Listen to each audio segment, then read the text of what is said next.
En este mensaje, quiero enfatizar la importancia de convertirnos en verdaderos discípulos de la cruz, no únicamente en seguidores de Cristo sin entender el costo que ello implica.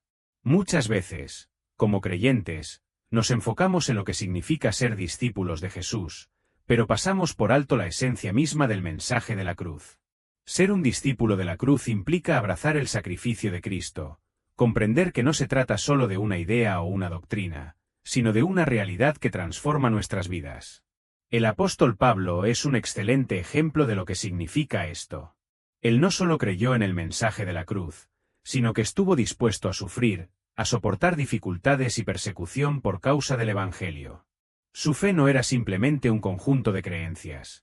Era una convicción profunda que moldeaba sus decisiones, su carácter y su servicio a Dios. Si logramos entender la verdadera naturaleza de la cruz y nos comprometemos a vivir de acuerdo con su mensaje, nos convertiremos en discípulos aún más auténticos y eficaces para el reino de Dios. Pastor Miguel Núñez. Su mensaje sobre ser verdaderos discípulos de la cruz fue profundamente inspirador. La claridad con la que explicó el costo y la esencia del compromiso con Cristo me llevó a reflexionar sobre mi propia fe. Gracias por transmitir con tanta pasión y autenticidad la importancia de abrazar el sacrificio de Jesús para vivir una vida verdaderamente transformada. Que Dios siga bendiciendo su ministerio y sabiduría. El título del mensaje que me ha sido asignado es Discípulos de la Cruz, y yo he querido usar ese título a propósito, porque muchas veces estamos hablando de que estamos haciendo discípulos y entendemos que no debemos hacer discípulos de un hombre y decimos que estamos haciendo discípulos de Cristo, y yo creo que eso es una buena cosa. Pero por otro lado, si tú logras entender la cruz de ese Cristo, entonces yo creo que esa persona quizás tú tenga un mejor entendimiento de lo que implica ser un discípulo de ese Jesús, precisamente de ese primer maestro. Nosotros conocemos su mensaje, el mensaje del Evangelio, y ese mensaje es un mensaje para ser recibido, pero es también un mensaje para ser entregado, para ser compartido, para ser proclamado. Y yo creo que la proclamación de ese mensaje, el reflejar ese mensaje, el poder entregar cada momento, cada ocasión, cada recurso de tu vida a las implicaciones de ese mensaje o a la persona que nos dejó dicho mensaje, es la esencia de una vida discipular. Yo creo que si nosotros llegáramos a producir discípulos de la cruz, quizás entonces hubiésemos o estemos alcanzando el fruto que verdaderamente necesitamos. En realidad, este mensaje para líderes y pastores, evangelistas, discipuladores, es más importante de lo que pensamos, porque Cristo nos dijo en Lucas 6:40 que todo discípulo, cuando es entrenado bien, será exactamente como su maestro, de manera que nosotros reproducimos discípulos conforme a la calidad de discípulo que nosotros somos. Déjame decir eso otra vez. Nosotros reproducimos discípulos conforme a la calidad del discípulo que nosotros somos, si creemos lo que Cristo dijo, que cada discípulo cuando es entrenado bien será igualmente igual a su maestro. Nosotros necesitamos entonces, como líderes, como pastores, como discipuladores, entender mejor entonces cómo nosotros debiéramos reflejar la persona de Jesús de una manera que pueda impactar a otros, que quieran entonces seguir nuestro ejemplo de la misma manera que nosotros estamos siguiendo el primer ejemplo, el ejemplo de nuestro Señor Jesucristo, que es exactamente lo que el apóstol Pablo dice: imitadme a mí como yo imito a Cristo. Quizás una de las debilidades que hemos experimentado al formar discípulos es que no estamos produciendo discípulos conforme a la entrega que Cristo nos dejó, nos modeló, o no hemos entendido bien la obra de Cristo en la cruz y no hemos producido entonces discípulos de esa cruz. Y yo creo que la mejor persona para dejarnos ver cómo luce, cómo siente, cómo piensa un discípulo, un verdadero discípulo de Cristo o un verdadero discípulo de la cruz de Cristo, es el apóstol Pablo. No creo que hay ningún mejor ejemplo que su vida. Entonces yo voy a tomar una porción de una de sus cartas, la voy a leer y voy a tratar de desempacar en los minutos que tenemos por delante alguna de esas enseñanzas que quedan plasmadas aquí. Es un texto ampliamente conocido que yo creo que ha sido usado para hablar de redención, de reconciliación, ha sido usado para ayudarnos a entender lo que implica ser un embajador de Cristo, pero en esta ocasión yo lo estoy usando para definir cómo siente, piensa un discípulo verdadero, un discípulo de Cristo real, qué lo motiva, qué lo empuja, cuál es como el combustible que lo mueve. Y entonces con ese entendimiento estaré leyendo de la segunda carta de Pablo a los Corintios, capítulo 5, y voy a leer a partir del versículo 9. No lo voy a llevar hasta el 21, que es donde termina a propósito, y nos vamos a quedar en el versículo 17. Esto es lo que Pablo escribe en el texto de la Biblia de las Américas. Por eso, ya sea presentes o ausentes, ambicionamos, subraya esa palabra ahí, serle agradables. Porque todos nosotros debemos comparecer ante el tribunal de Cristo, para que cada uno sea recompensado por sus hechos, estando en el cuerpo, de acuerdo con lo que hizo, sea bueno o sea malo. Por tanto, conociendo el temor del Señor, persuadimos a los hombres. Pero a Dios somos manifiestos, y espero que también seamos manifiestos en vuestras conciencias. No nos recomendamos otra vez a vosotros, sino que os damos oportunidad de estar orgullosos de nosotros, para que tengáis respuesta para los que se jactan en las apariencias y no en el corazón. Porque si estamos locos es para vosotros, si estamos cuerdos es para vosotros. Pues el amor de Cristo, escucha, nos apremia, habiendo llegado a esta conclusión que uno murió por todos. Por consiguiente, todos murieron. Y por todos murió, para que los que viven ya no vivan para sí, sino para aquel que murió y resucitó por ellos. De manera que nosotros de ahora en adelante ya no conocemos a nadie según la carne, aunque hemos conocido a Cristo según la carne. Sin embargo, ahora ya no le conocemos así. De modo que si alguno está en Cristo, nueva criatura es. Las cosas viejas pasaron, he aquí son hechas nuevas. En el texto que yo acabo de leer hay múltiples enseñanzas. Yo no tengo el tiempo y de hecho ni la intención de cubrirlas todas. Yo quiero tomar básicamente 5 enseñanzas que me muestran qué motivó a Pablo a ser el hombre que llegó a ser. ¿Qué motivó a Pablo a ser el evangelista, el plantador de iglesia, el discípulo entregado que él llegó a ser? ¿Cuál fue el combustible de toda su obra? Y entonces, con eso, yo creo que podemos tener una idea de qué es lo que Cristo anda buscando. Entonces, ¿qué motivó a Pablo? Motivación número 1. El hecho de que él entendía claramente de que llegaría el día cuando él tendría que rendir cuentas a su amo de todo cuanto había hecho, sea bueno o sea malo. Número 2, versículo 11 ahora, lo que yo acabo de decir estaba en el versículo 10, está en el 11, el conocer el temor del Señor. Eso es lo que Pablo dice, por tanto, conociendo el temor del Señor. Número 3, el amor de Cristo que lo apremiaba, lo empujaba.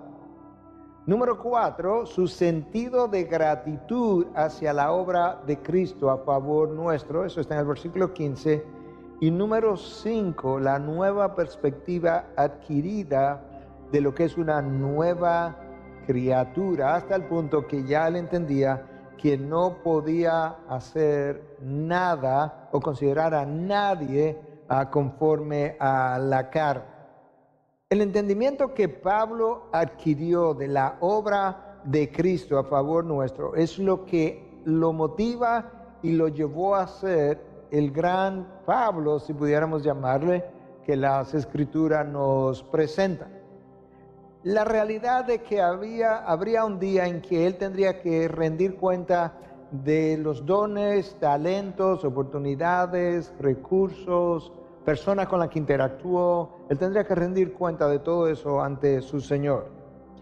La reverencia que Pablo adquirió por Cristo mismo su sentido de gratitud por el amor de Cristo, su entendimiento del mensaje de la cruz, su pasión por los perdidos, su dedicación a la causa de Cristo, su disposición a sufrir por causa del Evangelio y su habilidad para hacerlo todo para la gloria de Dios.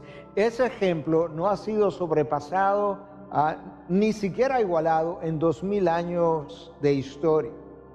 Yo creo que si nosotros revisamos toda la historia de la iglesia, tú no vas a encontrar a una gente que haya podido sobrepasar ese ejemplo de vida a favor de la causa de Cristo. Pero comienza con un entendimiento de a quién Él le sirve y sigue con un entendimiento de la obra redentora de ese Señor a su favor. Entonces nota cómo Pablo dice que todos nosotros debemos comparecer ante el tribunal de Cristo. Pablo está consciente de ese momento, de esa realidad, de lo serio que será a pesar de disfrutar de salvación. Yo no creo que nosotros pensamos de esa manera. Yo creo que nosotros estamos contentos con saber de que tenemos salvación, pero no se nos ocurre pensar que esto será un momento sobrio de rendir cuenta de qué fue lo que hice, como aquel hombre en la parábola de los talentos, que le entregaron 1, a otro 2, a otros 5, y luego aquel que le entregaron 1 no lo perdió, lo guardó, pero al final no hizo nada con él y Cristo lo reprende.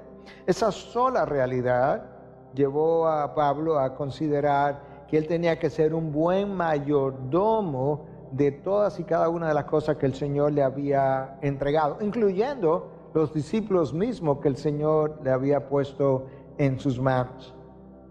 La palabra traducida ahí en el versículo 10 como tribunal de Cristo, en el lenguaje original es conocida o es bema, la palabra, el vocablo que es traducido ahí en español como tribunal. Y el bema era como una especie de trono que se usaba en los Juegos Olímpicos, donde se sentaba, ¿verdad?, la persona que iba a entregar el premio, el galardón, y tenía varios escalones, y entonces la persona que había ganado la competencia tenía que subir por esos escalones para recibir su premio. De hecho, el trono de Herodes era llamado bema, el trono de Pilatos, el trono de Festo.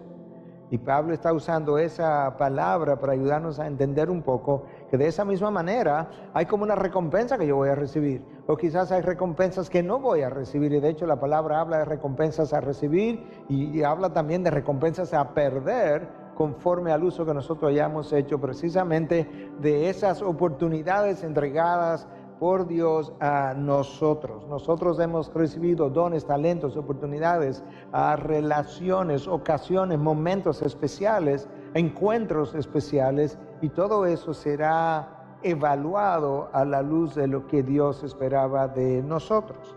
Entonces la primera cosa que motiva a Pablo, en un buen sentido, lo motiva a correr mejor, lo motiva a querer terminar la carrera, es el hecho de que al final de la carrera hay un galardón, es cierto, pero hay una revisión antes de ser galardonado. La segunda motivación aparece en el versículo 2. Pablo dice, por tanto, o porque, pues, dependiendo de la traducción que usted tenga, por tanto, conociendo el temor del Señor, persuadimos a los hombres. Nota que este versículo comienza con un por tanto, o un por qué, o pues. Entonces eso tiene que estar conectado con esta rendición de cuenta. Pablo dice entonces que él, conociendo el temor del Señor, la palabra o la frase temor del Señor en el Nuevo Testamento tiene el sentido no tanto del miedo humano que nosotros conocemos, sino ese sentido de admiración, ese sentido de reverencia por la santidad de Dios. Y Pablo dice, conociendo esa reverencia, conociendo esa majestad, conociendo esa santidad del Señor que está sentado en el bema, en el tribunal, ese día cuando yo tenga que ser revisado, entonces yo hago algo, yo persuado a los hombres, yo vivo mi vida tratando de persuadir a los hombres de no solamente la necesidad de su salvación. Yo estoy tratando de persuadir a los hombres también de las consecuencias severas y eternas que implica entrar a una eternidad sin haber conocido a la persona de Jesús. Pablo ha llegado a conocer el peso de la justicia de Dios. Y Él no quiere que esa otra persona a quien Él le está hablando o está viendo tenga que quedar bajo dicho peso. Al mismo tiempo, Pablo ha conocido el peso también de la gracia perdonadora de Dios, de su misericordia, de su amor, de su paciencia, de su santidad, y todo eso constituían como motivadores que lo impulsaban a hacer todo lo que él estuvo a punto o dispuesto a hacer. Pablo tenía un sentido de asombro ante su Señor. Conociendo todo eso, entonces, Pablo dice, yo no me cruzo de brazos, yo no permanezco pasivo, yo no me pongo a orar simplemente y le digo a Dios, bueno, como tú eres el que salva y la salvación viene de ti y tú eres quien la da de principio a fin, pues yo no hago nada, yo simplemente oro y espero. No, Pablo tiene convicción. Pablo tiene una convicción de que ese evangelio que lo salvó a él, que necesita ser, que cada hombre necesita para su salvación, tiene que ser proclamado, como nosotros leemos en la carta de Pablo a los romanos. Y ¿qué leemos? Que la fe viene por el oír, y el oír como por la palabra de Dios. ¿Y qué es lo que van a oír? O la palabra de Cristo es el mensaje de salvación. Pablo es un hombre lleno de convicción en términos de la necesidad de predicar el evangelio, de nosotros ser instrumentos de predicación, porque si no escuchan, que es exactamente lo que le dice a los romanos en el capítulo 10, ¿cómo van a escuchar si no son enviados? ¿Cómo van a escuchar si nadie va, si nadie va a hacer el trabajo? ¿Y cómo van a ir si no son enviados? Le dice Pablo. De manera que el más grande apóstol de todos los tiempos dice, conociendo el temor del Señor, yo hago algo al respecto. Yo persuado a los hombres. Y yo creo que eso es importante que nosotros lo podamos ver, rumiar. Conociendo, dice Pablo, reverentemente su justicia acerca del juicio venidero. Conociendo sobre aquellos que no han creído y murieron y pasaron a una eternidad de condenación. Yo proclamo el evangelio que a mí me sacó de las tinieblas a su luz. Pablo no solamente estaba convencido acerca del juicio venidero, Pablo estaba convencido del poder del evangelio. Yo creo que eso es importante porque quizás ese es el problema, que nosotros quizás no tenemos tanto convencimiento, tanta convicción acerca del poder del evangelio, el poder del evangelio para abrir los ojos de aquellos que están ciegos. El poder del evangelio para ablandar el corazón duro, el corazón de piedra con el que nosotros nacemos.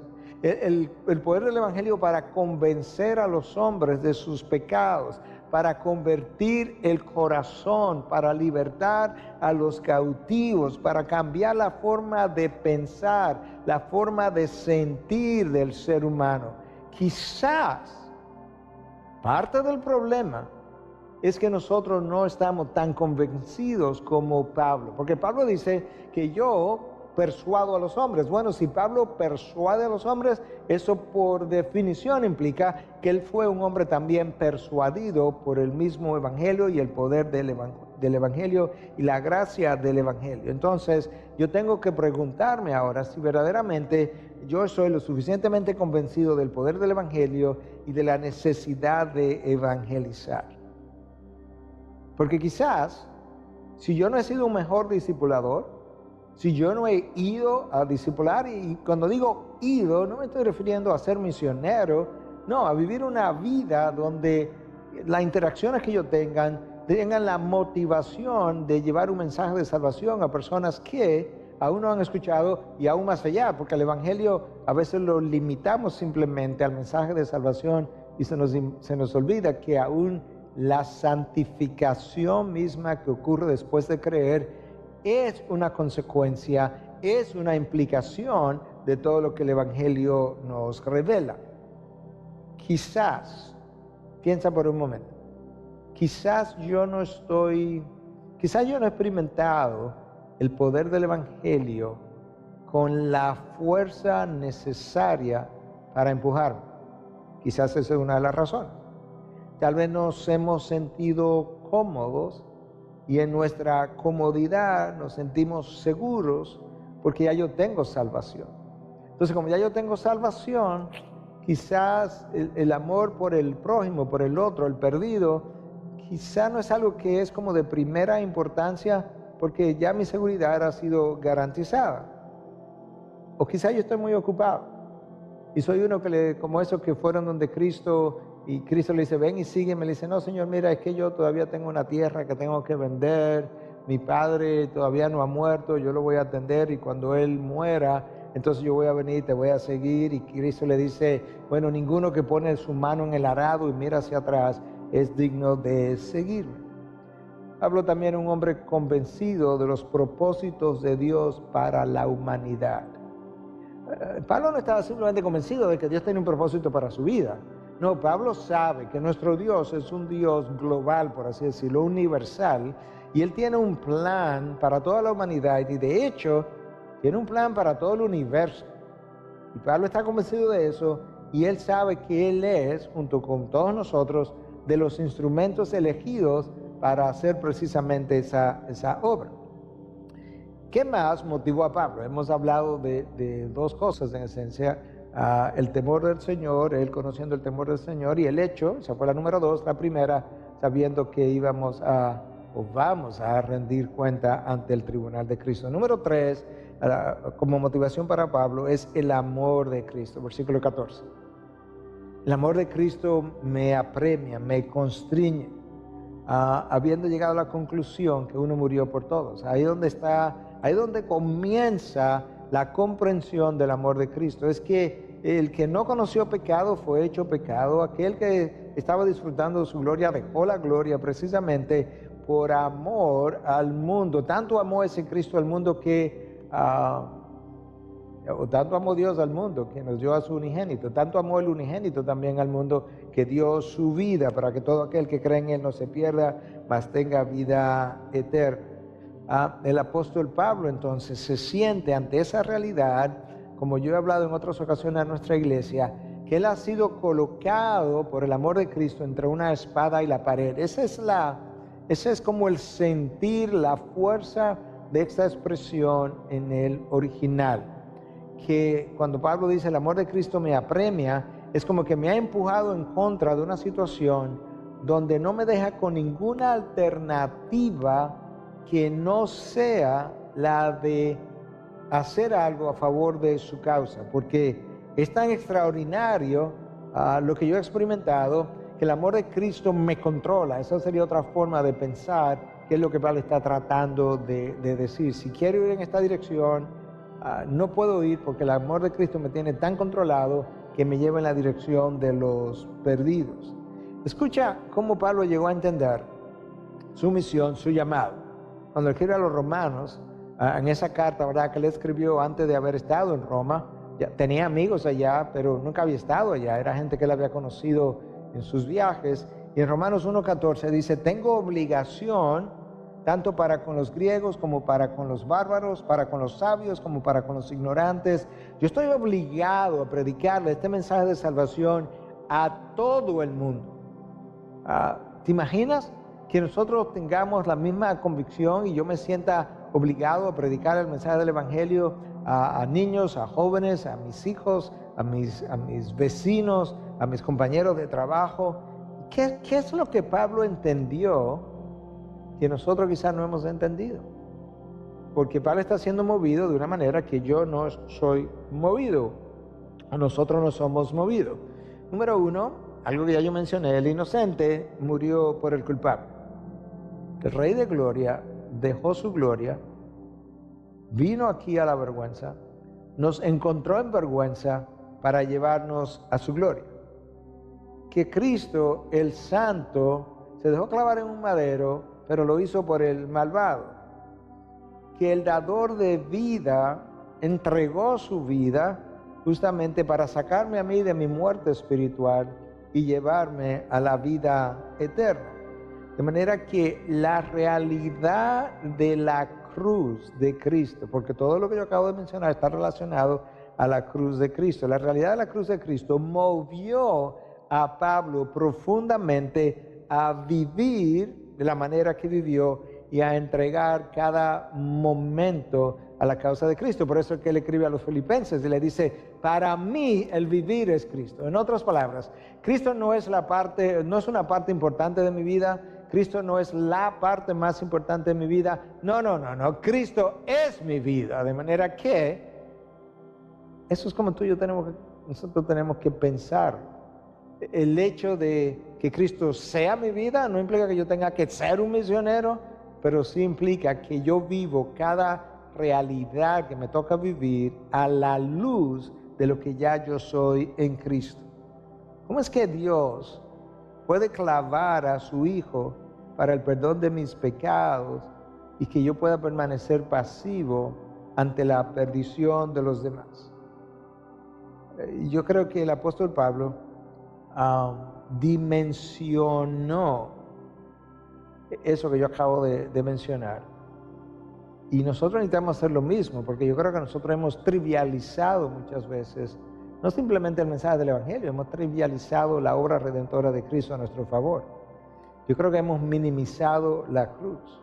Yo creo que hemos menospreciado su sacrificio hasta el punto que, honestamente, cuando contemplamos la cruz, la obra redentora, no nos impacta ya, no nos causa asombro, no nos deja marcado, no nos mueve, no nos causa sentido de asombro como, wow, a la verdad que Dios haya podido encarnarse y darse de la manera como lo hizo. Yo creo que si la cruz nos motivara, nos impactara de la forma como debiera hacerlo, nosotros fuéramos, sin lugar a dudas, fuéramos mejores evangelistas, mejores pastores, mejores predicadores, mejores plantadores, mejores misioneros, mejores ciudadanos, mejores padres, mejores madres. Nosotros fuéramos mejor en cualquier área.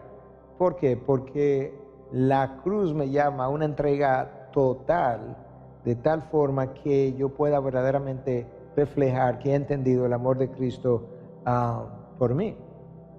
Mira a nivel práctico la importancia que tiene para mi vida individual incluso, entender el amor de Cristo, que Pablo dice en mi apremia, que Cristo dice, si me amáis, obedeceréis mis mandamientos. Entonces, ¿qué resulta? Que yo tengo que amar a Dios para motivar mi obediencia. Pero resulta que el amor es de Dios. Dios es quien puede darme amor para que yo le devuelva amor.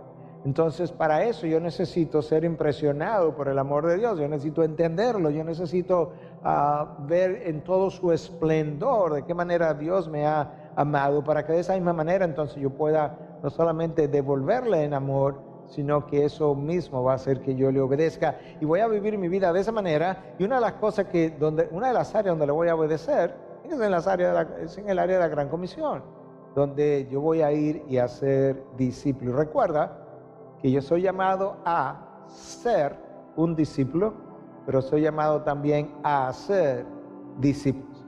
Por eso Pablo está tratando de persuadir a los hombres.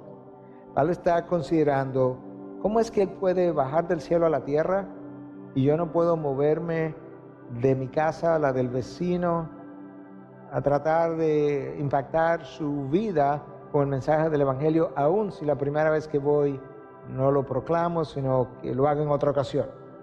¿Cómo es que Cristo puede despojarse a sí mismo de su gloria sin que yo deje a un lado mi comodidad? ¿Cómo es que Él se mueve? Ya lo mencioné, de la gloria a la vergüenza.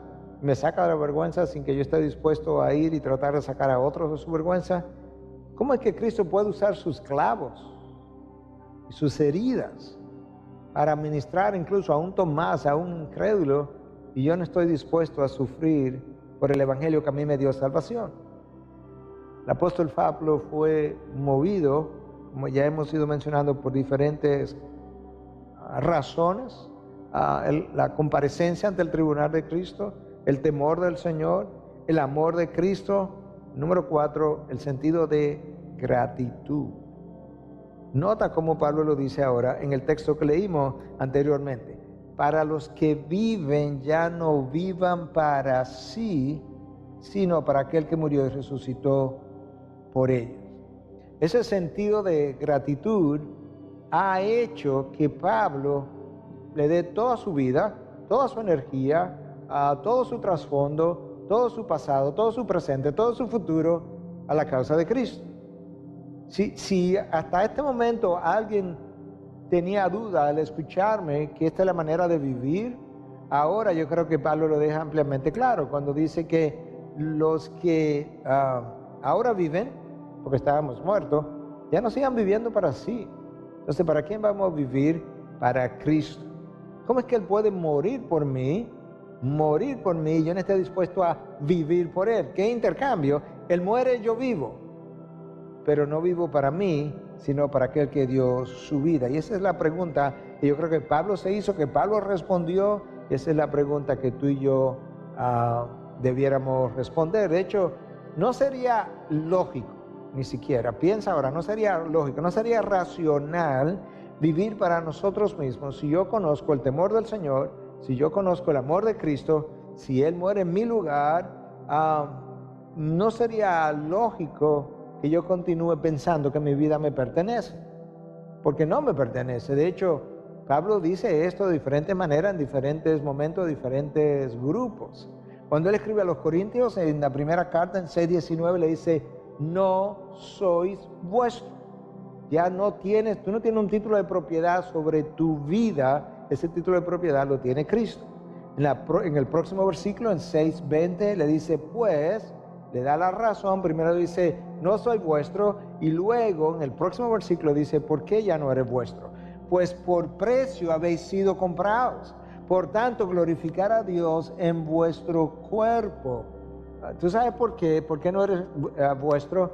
Porque tú estabas en un mercado de esclavos, esclavo del pecado, y Cristo bajó de la gloria, fue y pagó un precio, su propia sangre, y te compró y te tomó para sí, de manera que ahora tú eres esclavo de Cristo. Literalmente, esa es la palabra que aparece en el Nuevo Testamento, que a veces no a veces, prácticamente siempre la palabra esclavo en el Nuevo Testamento para referirse a nosotros es traducida como siervo, pero esa no es la palabra en el original, la palabra es doulos, y un doulos era un esclavo, de manera que nosotros somos esclavos de Cristo.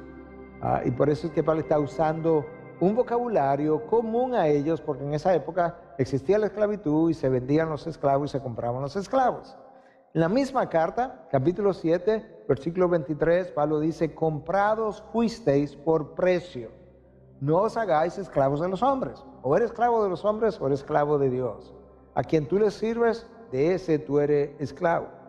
Cuando nosotros vivimos para nosotros mismos, si nosotros quisiéramos como una prueba para determinar si estoy viviendo para Cristo o para nosotros mismos, cuando nosotros vivimos para nosotros mismos, se hace difícil dejarlo cómodo, lo familiar, lo conocido, lo cierto, lo manejable, aquello que me hace sentir seguro.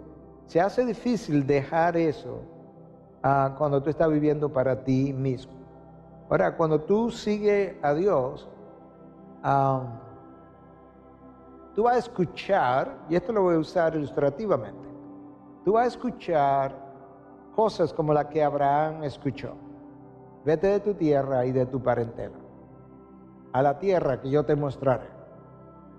Bueno, quizás no vamos a oír, no creo que vayamos a oír la voz de Dios audiblemente, pero en el caso mío y de mi esposa, vivíamos en Estados Unidos, pero en ese momento éramos médicos establecidos allá, viviendo por 15 años. En algún momento Dios nos interceptó y nos dijo, no oímos la voz, pero lo estoy usando ilustrativamente, váyanse de esta tierra, regresen, en nuestro caso, a su parentela, porque yo nací en este país, a la tierra que te voy a mostrar, al lugar donde yo te voy a llevar, a hacer las cosas que yo te voy a mencionar. Abraham no oyó a Dios a cada día diciéndole, Abraham, vas por buen camino, sí, tú estás obedeciéndome, esto es el camino que yo te he señalado. No, sino que Abraham continúa en una dirección que Dios de alguna manera le señaló en obediencia a Dios para llevar a cabo una misión. Ahora nota, Abraham no le sirvió a Dios como evangelista. Yo creo que eso es obvio. Si tuviéramos que elegir una profesión para Abraham tendríamos que decir que Abraham le sirvió a Dios como ganadero. Si pensamos en Daniel, Daniel no le sirvió a Dios como evangelista, Daniel le sirvió a Dios como un ministro de gobierno, literalmente hablando. Si tú piensas en David, en un momento dado le sirvió como pastor de ovejas y en otro momento dado le sirvió como rey. De manera que tú puedes ver la diversidad de usos que Dios tiene de nosotros, pero todos ellos le sirvieron de manera exclusiva a ese Dios y para la gloria del mismo Dios. Yo no puedo familiarizarme tanto con lo que yo hago, donde yo vivo, hasta el punto que en mi comodidad yo no quiera salir de allí.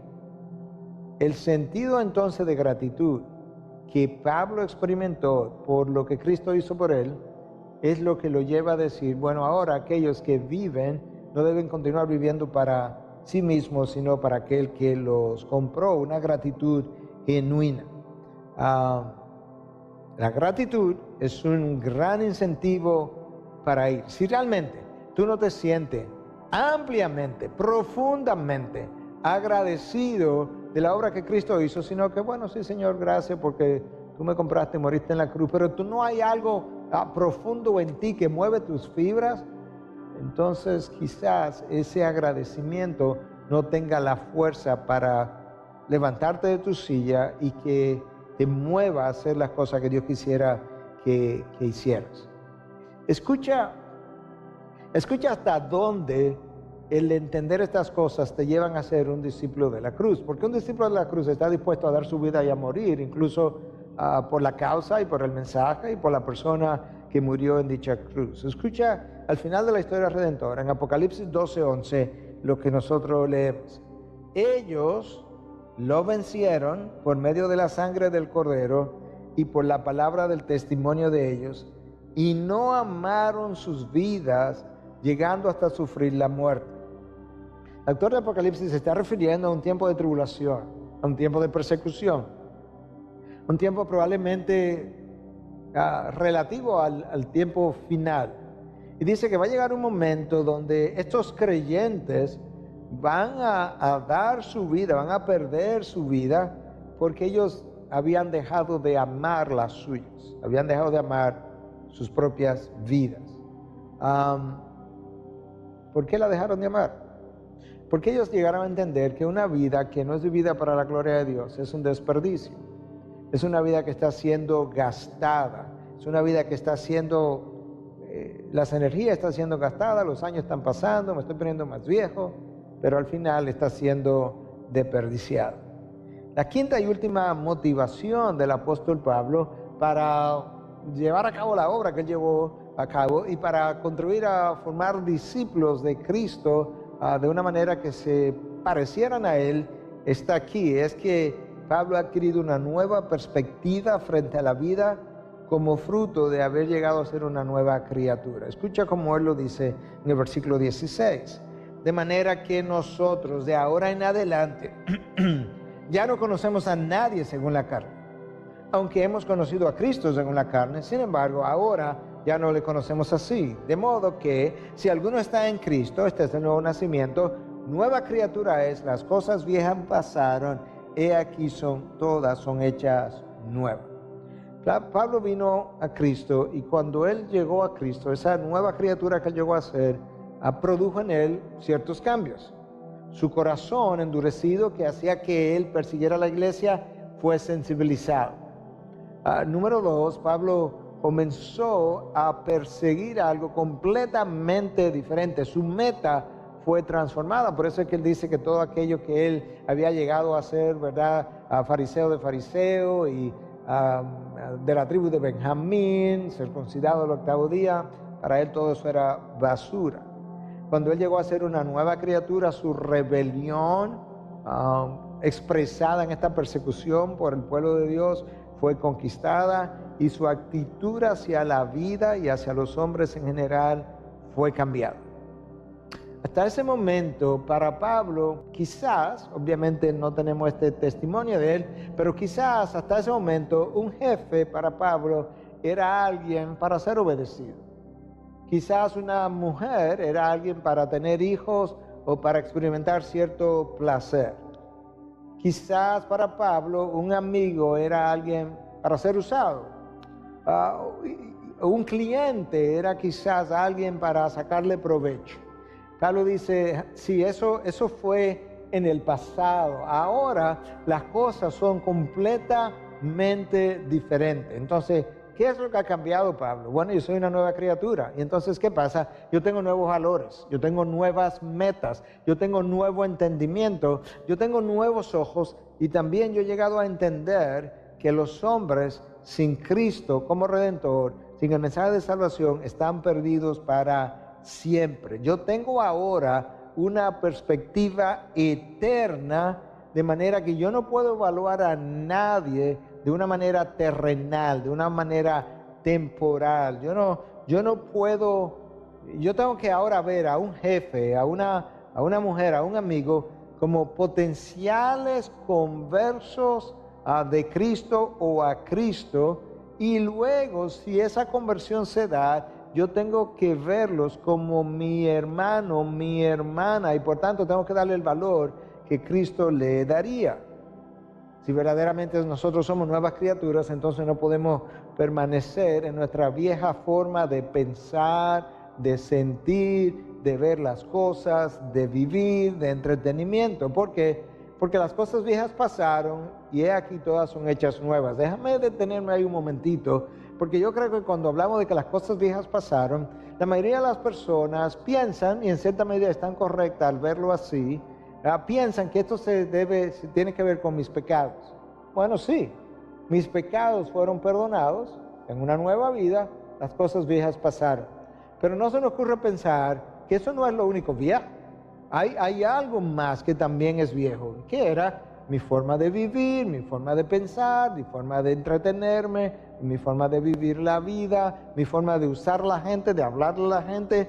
Todo eso también pertenece al pasado. Ahora todas esas cosas han sido hechas nuevas.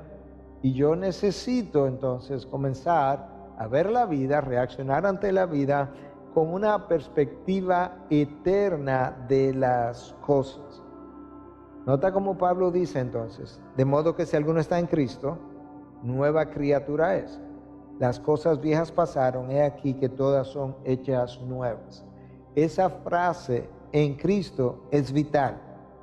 Esa frase aparece 76 veces en la epístola de Pablo e implica haber nacido de nuevo como consecuencia de la obra redentora de Cristo y su resurrección, y de estar seguro por la eternidad en Él. Por tanto, dada esa seguridad que Cristo nos ha brindado, dado esa nueva familia a la que yo he sido entrado, me han hecho parte de esa familia, ahora mi vida quiere otra connotación. Ahora ya yo no soy tanto de la tribu de Benjamín, yo soy de la tribu de Cristo. Ahora ya yo no soy un fariseo, no, yo soy una persona obediente, genuina, real, que arde por lo que es Cristo. Y escucha a Pablo, como yo parafraseaba este texto hace un momento, pero escúchalo ahora literalmente como lo escribió en Filipenses 3:8. Y aún más, yo estimo como pérdida todas las cosas en vista del incomparable valor de conocer a Cristo Jesús, mi Señor, por quien lo he perdido todo y lo considero como basura a fin de ganar a Cristo. En el lenguaje original, la palabra que ahí está traducida como basura es estiércol. Estas cosas que yo consideraba como grandes créditos a mi favor, para mí ahora son como estiércol. Yo tengo ya aquellas cosas que a mí me daban importancia, ya yo no soy eso, ya yo no soy lo que hago, ya yo no soy lo que otros piensan que yo soy. Ya yo no soy lo que otros me dicen, ya yo no soy lo que yo pienso que soy, yo soy lo que Dios dice que yo soy. Y lamentablemente, en esa nueva criatura que somos, muchos de los hijos de Dios, muchos de los que pudiéramos llamar genuinamente mis hermanos, mis hermanas, todavía están detrás de las 5 grandes P's: prosperidad, posición, poder, prestigio, placer, en una nueva familia, en un nuevo reino, con un nuevo corazón, porque nací de nuevo, pero todavía con una mente vieja. De manera que eso hace que yo viva como un incrédulo y que otros cuestionen mi salvación, porque como que el Evangelio no le ha impactado lo suficiente. Pablo nos estimula a pensar que ya no podemos seguir viviendo para nosotros mismos y que ya no podemos seguir considerando a nadie como según la carne. Entonces, considera que si entiendes bien el concepto de discípulo, eso implica que un cristiano no es simplemente alguien que tiene una vida moral, no es simplemente alguien que tiene un compromiso con la iglesia. Si soy esposa, no es simplemente alguien que es una buena ayuda idónea y vive una vida de sumisión a su esposo. De hecho, para ese nuevo creyente, si él llega a ser verdaderamente un discípulo de la cruz, un discípulo de Cristo, el concepto de éxito es completamente redefinido. Porque ya el éxito no lo constituyen ni sus logros, ni lo que llega a acumular, ni el nombre, ni la fama, ni la posición que ocupa, ni el cargo que le otorguen, ni el aplauso de los hombres. Éxito para él es haber llegado a completar la obra que Dios le ha encomendado, de manera que él pueda llegar al reino de los cielos y poder decir: Señor, gracias. Eso dijo Cristo en el aposento alto, en Juan 17, al final de su vida, horas antes de su crucifixión: Padre, gracias porque yo hice conforme a como tú me mandaste.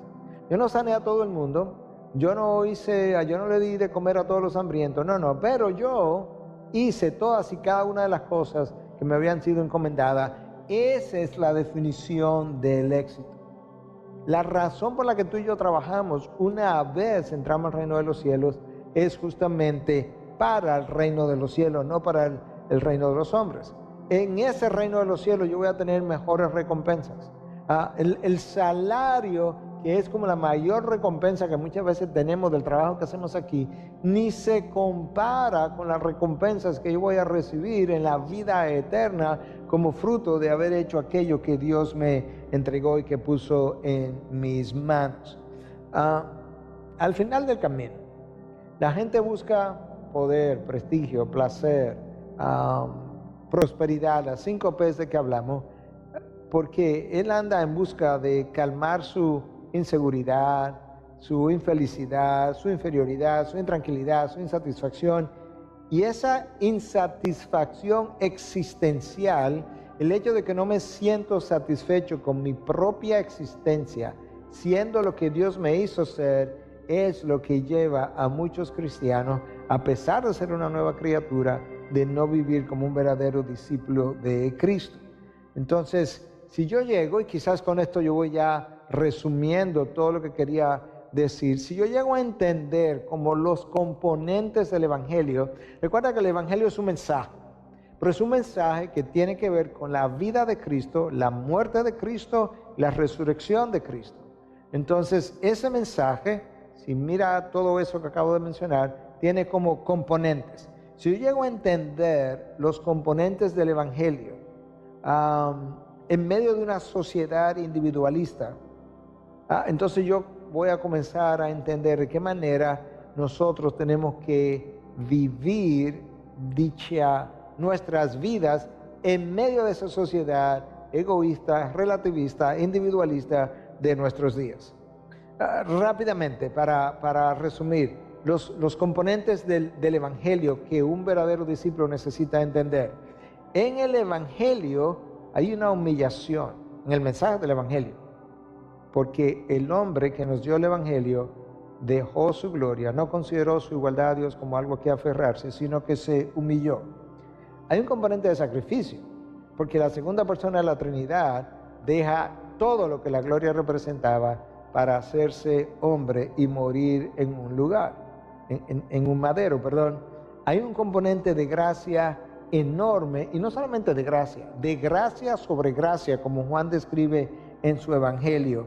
Hay un perdón incondicional que Dios me ha otorgado en la persona de Cristo Jesús, y hay una nueva criatura que yo he llegado a ser como fruto de todo eso. Entonces, el mensaje del Evangelio viene a transformar tu vida para que tú te constituya en un mensaje ambulante y al mismo tiempo en un pregonero del mensaje que a ti te dio, vida y te sacó de tu mortandad. ¿Y qué es lo que entonces Pablo llegó a entender? Bueno, llegó a entender las implicaciones del Evangelio. Y cuando él comienza a explicar a los corintios las implicaciones del Evangelio, llega un momento donde le dice, bueno, no solamente te voy a dar a entender las implicaciones del Evangelio, te voy a dar a entender también las motivaciones que hoy operan en mí para yo ir. Entonces él comenzó diciendo, conociendo que habrá una rendición de cuentas, que todos nosotros compareceremos ante el tribunal de Cristo. Conociendo eso, yo salgo a evangelizar a otros que también tendrán que rendir cuenta. Conociendo el temor del Señor, la admiración, la reverencia, yo hago algo, yo persuado a los hombres de lo que yo también fui persuadido. Al mismo tiempo, Pablo dice, conociendo el amor de Cristo que me persuade, que me apremia, que me empuja, pues conociendo eso yo quisiera que otros conocieran ese mismo amor y habiendo tenido en cuarto lugar, llegando a entender más bien la gratitud por aquello que Cristo hizo por mí, pues ese es es parte de mi combustible hoy en día. Y finalmente el hecho de que ya yo soy una nueva criatura, con una nueva perspectiva, y ya no veo a nadie según la carne, sino que lo veo como potenciales miembros de la familia de Dios. Conociendo todo eso, yo salgo a predicar el Evangelio, tratando de persuadir a hombres pecadores de su necesidad de salvación. Quizás voy a cerrar con esta carta. Es una carta que yo he leído, quizás tú la has oído de mí en algún momento, quizás la has oído de otros, porque no es exclusiva obviamente, pero es una carta que escribió un pastor la noche antes. Eso dice su historia de perder su vida por el Evangelio, porque había sido capturado. Y esto es como él escribe. Escucha: soy parte de la comunidad de los que no se avergüenzan. Eso es un discípulo. Parte de la comunidad que no se avergüenzan. Tengo poder del Espíritu Santo. Mi suerte ha sido determinada. Yo he cruzado la línea. La decisión ha sido tomada. Soy uno de sus discípulos. No voy a mirar atrás o pausar o detenerme o devolverme o quedarme quieto. Mi pasado ha sido redimido, mi presente tiene sentido y mi futuro está seguro. Ya yo he terminado y no quiero saber nada de vivir a medias, de ambular por las aceras. No quiero saber de sueños pequeños, rodillas suaves, visiones tímidas, de hablar mundano, de dar poco y de metas pequeñas. Ya no necesito prominencia, prosperidad, posición, promoción, aprobación o popularidad. No necesito tener razón, ser el primero, ser lo máximo, ser reconocido, ser honrado, ser estimado o recompensado. Ahora vivo en su presencia, confío en la fe, amo con paciencia, soy levantado por la oración y vivo con poder. Mi rostro ha sido fijado en una sola dirección. Mi caminar es rápido, mi meta es el cielo, mi camino es estrecho, la carretera es rústica, mis compañeros son pocos, mi guía es confiable y mi misión es clara. No puedo ser comprado, desacreditado, desviado, seducido, devuelto, diluido o retrasado.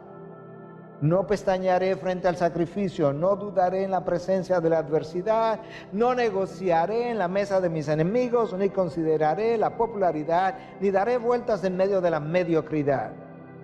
No me rendiré, ni callaré, ni pausaré, ni me cansaré, hasta que yo haya predicado, orado, pagado, acumulado por la causa de Cristo. Soy un discípulo de Jesús. Tengo que seguir hasta que Él venga, dar hasta que me caiga, predicar hasta que todos conozcan y trabajar hasta que Él pare. Y cuando Él venga a recoger a los suyos, Él no tendrá problemas en reconocerme. Mis colores serán claramente visibles. Padre, gracias por el ejemplo de hombres, mujeres que derramaron sangre, que derramarán sangre en un futuro por la causa de Cristo, mostrando que verdaderamente vale la pena ser uno de los tuyos. y pagar el precio que sea, de manera que nosotros ya dejemos de buscar la aprobación de los hombres, nos importe solamente tu aprobación, mostrando con eso que somos verdaderamente un verdadero discípulo de la cruz. En tu nombre.